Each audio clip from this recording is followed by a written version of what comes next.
திருச்சூர் அதிரப்பள்ளி வெற்றிலப்பாறை அருகே காட்டு யானை முகாமிட்டதால் அப்பகுதியில் போக்குவரத்து பாதிக்கப்பட்டது. சிக்லாயி பெட்ரோல் பம்பின் அருகே உள்ள சாலையில் திடீரென ஒற்றை காட்டு யானை புகுந்து முகாமிட்டது. இதனால் யானை செல்லும் வரை இருபுறமும் வாகன ஓட்டிகள் சிறிது நேரம் காத்திருந்தனர்.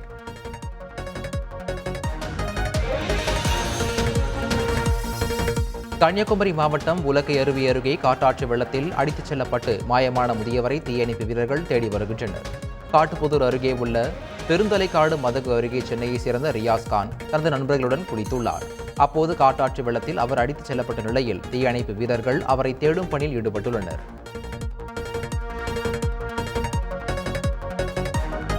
சென்னை ராமாபுரத்தில் போதை மாத்திரை விற்பனை செய்த 4 பேரை போலீசார் கைது செய்தனர். போதை மாத்திரை விற்பனை தொடர்பாக தினேஷ் என்பவரை கைது செய்த போலீசார் அவர் அளித்த தகவலின் பேரில் ராமாபுரத்தைச் சேர்ந்த வசந்தகுமார், ஹரிஹரன், ஜெயராஜ் ஆகியோரை கைது செய்தனர்.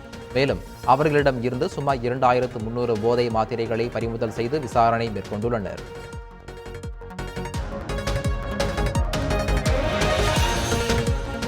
சேலம் மாவட்டம் ஓமலூர் அனைத்து மகளிர் காவல் நிலையத்தில் ஒரே நாளில் 4 காதல் ஜோடிகள் திருமணம் செய்து கொண்டு பாதுகாப்பு கோரி தஞ்சமடைந்தனர். இதில் 3 ஜோடிகள் கலப்பு திருமணம் செய்து கொண்டு வந்தனர். தொடர்ந்து போலீசார் 4 ஜோடிகளின் பெற்றோரையும் அழைத்து சுமூகமாக பேச்சுவார்த்தை நடத்தி அனுப்பி வைத்தனர். மேலும் எந்தவித இடையூறும் செய்யக்கூடாது என பெற்றோருக்கு எச்சரிக்கை விடுத்தனர்.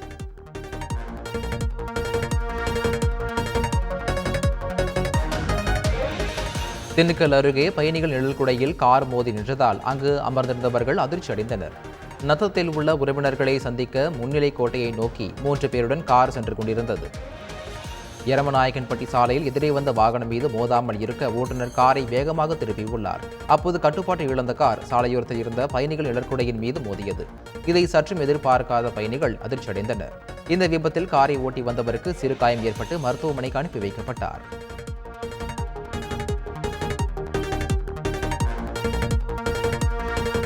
தேசிய அளவிலான வீல் சேர் கிரிக்கெட் போட்டி காரைக்குடியில் தொடங்கியது. வருகிற 21ஆம் தேதி வரை நடைபெறவுள்ள இந்த தொடரில் தமிழ்நாடு, மகாராஷ்டிரா, ஆந்திரா, தெலுங்கானா ஆகிய மாநிலங்கள் சேர்ந்த மாற்றுத்திறனாளி கிரிக்கெட் வீரர்கள் பங்கேற்றுள்ளனர். தமிழ்நாடு மற்றும் மகாராஷ்டிரா இடையிலான போட்டியை காரைக்குடி அழகப்பா பல்கலைக்கழகத்தின் துணைவேந்தர் ரவி டாஸ் போட்டு தொடங்கி வைத்தார். இரு அணிகளுக்கான இடையிலான இந்த போட்டி விறுவிறுப்பாக நடைபெற்றது.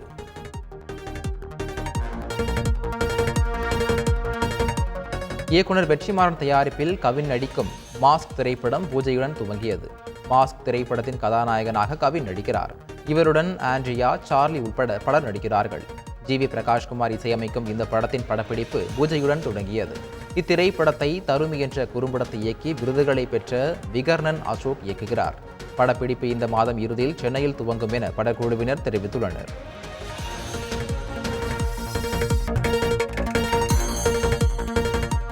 ஐசிசி T20 உலகக்கோப்பை கிரிக்கெட் தொடர் வரும் ஜூன் மாதம் அமெரிக்கா மற்றும் வெஸ்ட் இண்டீஸ் நடைபெறவுள்ளது. அதற்கு முன்னதாக மே 27 முதல் ஜூன் 1ஆம் தேதி வரை பயிற்சி போட்டிகள் நடைபெறவுள்ளதாக ஐசிசி அறிவித்துள்ளது.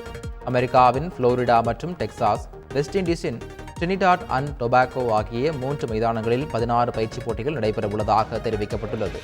இந்திய அணி தனது ஒரே ஒரு பயிற்சி ஆட்டத்தில் வங்கதேச அணியை ஜூன் 1ஆம் தேதி அமெரிக்காவில் எதிர்கொள்கிறது.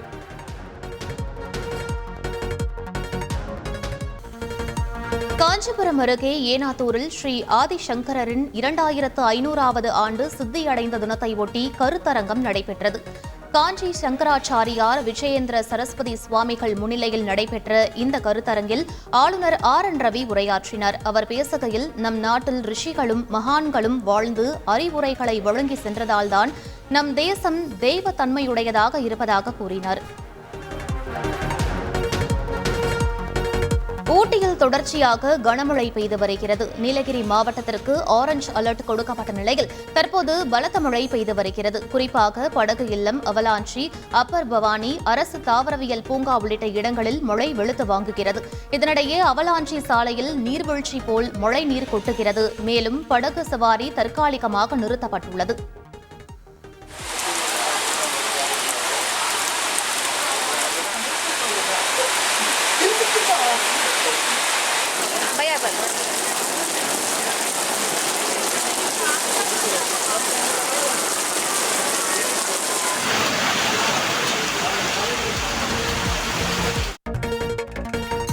கனமழை எச்சரிக்கையால் கும்பக்கரை அருவியில் சுற்றுலா பயணிகள் குளிக்க தடை விதிக்கப்பட்டுள்ளது. மேற்கு தொடர்ச்சி மலைப்பகுதிகளில் கனமழை எச்சரிக்கை விடுக்கப்பட்டுள்ளது. இந்நிலையில் சுற்றுலா பயணிகளின் பாதுகாப்பை கருதி மறு உத்தரவு வரும் வரை கும்பக்கரை அருவியில் சுற்றுலா பயணிகள் குளிக்க தடை விதிப்பதாக தேவதானப்பட்டி வன சரகத்தினர் அறிவிப்பு வெளியிட்டுள்ளனர்.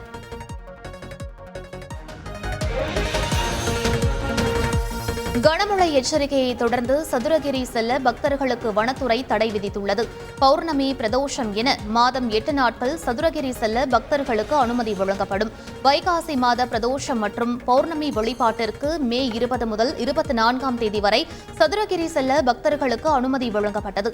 இந்நிலையில் கனமழை எச்சரிக்கையை தொடர்ந்து சதுரகிரி செல்ல தடை விதித்து வனத்துறை உத்தரவிட்டுள்ளது.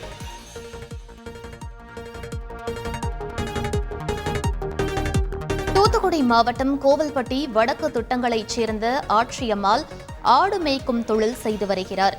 சம்பவத்தன்று வழக்கம் போல ஆடுகளை மேய்ப்பதற்காக அழைத்து சென்ற ஆட்சியம்மாள் திரும்பி வரும்போது மழைக்காக ஆடுகளுடன் ஒரு சிதைந்த கட்டிடத்தில் ஒதுங்கினார். திடீரென பலத்த இடி மின்னல் வெட்டிய நிலையில் 14 ஆடுகளும் ஆட்சியம்மாளும் சம்பவ இடத்திலேயே உயிரிழந்தனர். 3 ஆடுகள் மட்டும் வீடு திரும்பிய நிலையில் சம்பவ இடத்திற்கு வந்து பார்த்தபோது ஆட்சியம்மாள் உயிரிழந்து கிடந்தார். இது தொடர்பாக போலீசார் வழக்கு பதிவு செய்து விசாரணை மேற்கொண்டு வருகின்றனர்.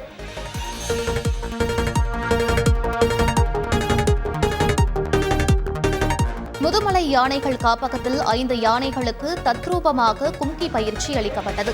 முதுமலையில் பொம்மன், உதயன், விஜய், சீனிவாசன், கிருஷ்ணா போன்ற யானைகள் கும்கி யானைகளாக பயன்படுத்தப்பட்டு வருகின்றன.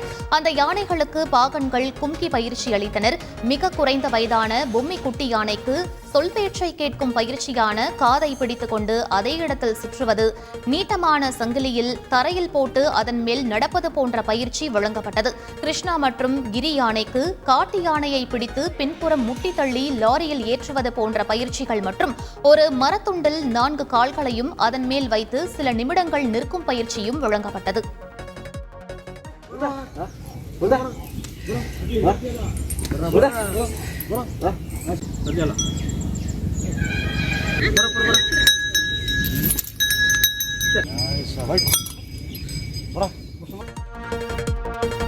வாணியம்பாடி அருகே மின்னல் தாக்கியதில் தந்தை மற்றும் மகன் படுகாயமடைந்தனர். திருப்பத்தூர் மாவட்டம் பெரிய வெள்ளக்குட்டை பகுதியைச் சேர்ந்த சரவணன் மற்றும் அவரது மகன் ரஞ்சித் ஆகியோர் மழைக்காக மரத்தடியில் ஒதுங்கி நின்றபோது மின்னல் தாக்கியதில் படுகாயமடைந்தனர். மேலும் இந்த விபத்தில் அருகில் இருந்த 2 மாடுகள் மின்னல் தாக்கியதில் உயிரிழந்தன. இதனைத் தொடர்ந்து படுகாயமடைந்த இருவரும் மருத்துவமனையில் அனுமதிக்கப்பட்டனர். சவுக்கு மீடியா தற்காலிகமாக நிறுத்தி வைக்கப்படுவதாக அறிவிக்கப்பட்டுள்ளது. நீதித்துறை மீதும் ஜனநாயகத்தின் மீதும் இன்னமும் நம்பிக்கை இருக்கிறது என்றும் காலம் வரும் வரை காத்திருப்போம் என்றும் கூறி சவுக்கு மீடியா தற்காலிகமாக நிறுத்தப்படுவதாக அறிவிப்பு வெளியாகியுள்ளது. தேனி மாவட்டம் ஆதிப்பட்டியில் ரயில் தண்டவாளம் அருகே விவசாய பணிகளில் ஈடுபட்டிருந்த மூதாட்டி ரயில் இன்ஜின் மோதி பரிதாபமாக உயிரிழந்தார். அதே பகுதியில் உள்ள ரயில்வே மேம்பாலம் அருகே தனது பேரனுடன் விவசாய பணிகளில் ஈடுபட்டிருந்தார். அப்போது தண்டவாளத்தில் விளையாடிக் கொண்டிருந்த சிறுவன் மீது போடியிலிருந்து மதுரை நோக்கி வந்த ரயில் இன்ஜின் மோத வந்த நிலையில் தனது பேரனை காப்பாற்றி மூதாட்டி தேவியம்மாள் ரயிலில் அடிபட்டு உயிரிழந்தார். வேலூர் மாவட்ட பாஜக இளைஞரணி தலைவர் போலீசாரால் கைது செய்யப்பட்டார். மாவட்ட இளைஞரணி தலைவராக பதவி வகித்து வந்தவர் சதீஷ் என்கிற கிளி. இவர் கத்தியை காண்பித்து மிரட்டி வழிப்பறியில் ஈடுபட்டதாக வழக்கு பதிவு செய்யப்பட்ட நிலையில் அவரை போலீசார் கைது செய்தனர். ஆலங்குளம் அருகே பெண்ணிடம் செயின் திருடிய கொள்ளையனை 48 மணி நேரத்தில் போலீசார் கைது செய்தனர். தென்காசி மாவட்டம் ஆலங்குளத்தை சேர்ந்த சாந்தி மின்வாரிய அலுவலகத்தில் உதவியாளராக பணிபுரிந்து வருகிறார். வங்கிக்கு சென்று கொண்டிருந்த சாந்தியின் 9 பவுன் தங்கச்சங்கிலியை மர்ம நபர் ஒருவர் திருடி சென்றார்.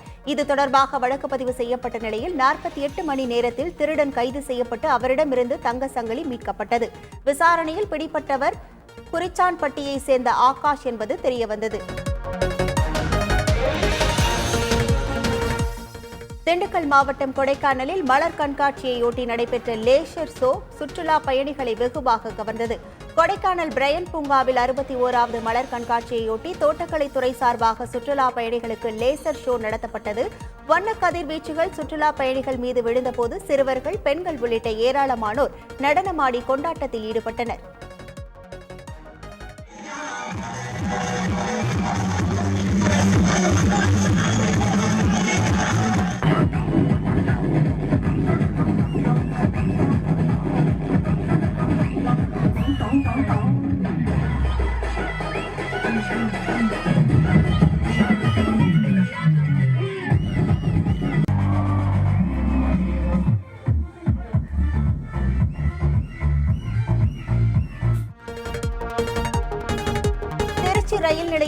விதிகளை மீறி நடனமாடி ரீல்ஸ் செய்த 3 இளம் பெண்கள் மீது ரயில்வே போலீசார் வழக்கு பதிந்து விசாரணை மேற்கொண்டு வருகின்றனர்.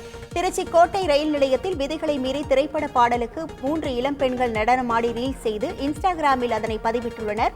அந்த வீடியோ வைரலானதை தொடர்ந்து இளம் பெண்கள் மீது வழக்கு பதிந்த ரயில்வே போலீசார் ரீல்ஸ் பதிவிட்டவர்கள் குறித்து விசாரணை நடத்தி வருகின்றனர். சென்னையிலிருந்து தாய்லாந்து, சவுதி அரேபியாவிற்கு கூடுதல் விமான சேவைகள் தொடங்கப்பட உள்ளது. சென்னை மீனம்பாக்கம் பன்னாட்டு விமான நிலையத்திலிருந்து தாய்லாந்து, சவுதி அரேபியா ஆகிய இடங்களுக்கு செல்லும் பயணிகள் எண்ணிக்கை அதிகமாக உள்ளது. பயணிகளின் வசதிக்காக இண்டிகோ ஏர்லைன்ஸ் விமானம் நிறுவனம் சென்னையிலிருந்து தாய்லாந்து மற்றும் சவுதி அரேபியாவின் தாமாமிற்கு கூடுதல் விமான சேவைகள் இயக்கத்தை தொடங்கியது. இந்த நிலையில் ஏர் இந்தியா எக்ஸ்பிரஸ் விமான நிறுவனமும் சென்னையிலிருந்து சவுதி அரேபியாவின் தாமிற்கும் தாமாமிலிருந்து சென்னைக்கும் 2 விமான சேவைகளை வருகின்ற ஜூன் 1ஆம் தேதி முதல் துவங்குகிறது. அமெரிக்க அதிபர் பைடனுடன் விவாதத்திற்கு தயார் என்றாலும் அதற்கு முன் பைடனை போதைப்பொருள் சோதனை செய்ய வேண்டும் என அமெரிக்க முன்னாள் அதிபர் டிரம்ப் கிண்டலாக தெரிவித்தார்.